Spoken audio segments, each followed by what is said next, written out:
mən bir daha təkrar edeyim sizin efirdə. Azərbaycanda ən şəffaf sahə korrupsiyadır. Doğru, hamı bilir. Hamı hər Məşhur şeyi sözünüzü bilir. də bilirəm. Hər şeyi bilir. Məsələn, o Bayıldakı restoranlar, mən özüm o tərəfdə yaşayıram. İnandırım sizi, taksi sürücüləri belə adınla bilmirdi. Əli müəllimin restoranı deyirlər. Ay maşallah.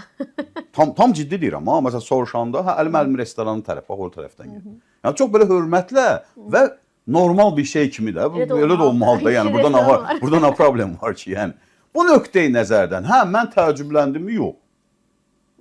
Yəni, belə bir siyahının olması... Ona biz də təəccübləndik, onun çıxmasına təəccübləndik. İndi gələk bunun, belə deyək də, püf nöqtəsinə necə deyərlər.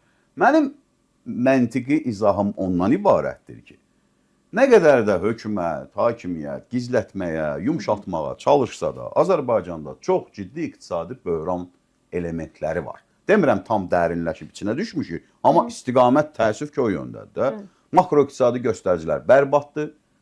Azərbaycan birinci rübdə ümumdaxili məhsulu 0,3% enib. Resesiya daxil olmaq üzrə ikinci rübdə bura bənzər rəqəm gələrsə, deməli biz resesiyanın içindəyik. Amma mənim iqtisadçı olaraq müdafiə elədiyim bir tezis odur ki, inkişaf etməkdə olan ölkələr bizim kimi ölkələr. 3%-dən az böyüyürsə elə resesiyadadır. 3% üstəgəl böyüməlidir ki, bizdə iqtisadi canlanma olsun. İnflyasiya yüksəkdir, qiymətlər artır.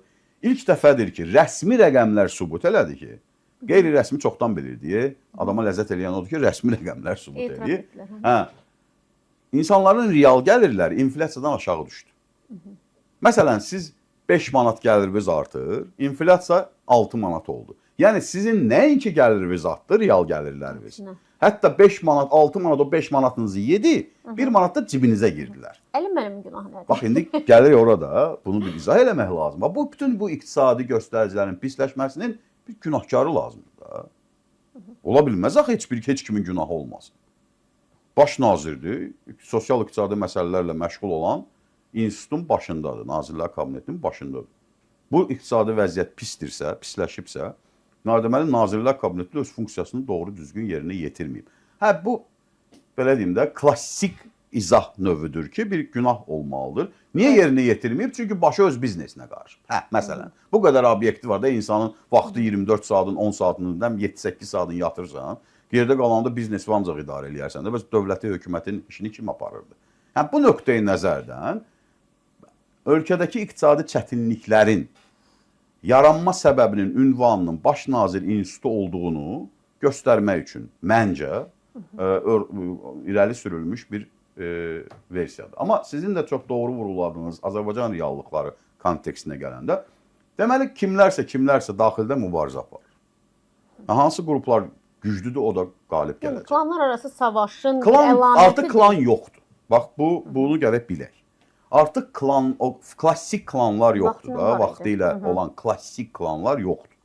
Və son zamanlar aparılmış, belə deyək, siyasət bunu göstərir ki, o klassik klanlaşma deyil bu dava. Bu dava birincisi məsuliyyət və səlahiyyət davasıdır.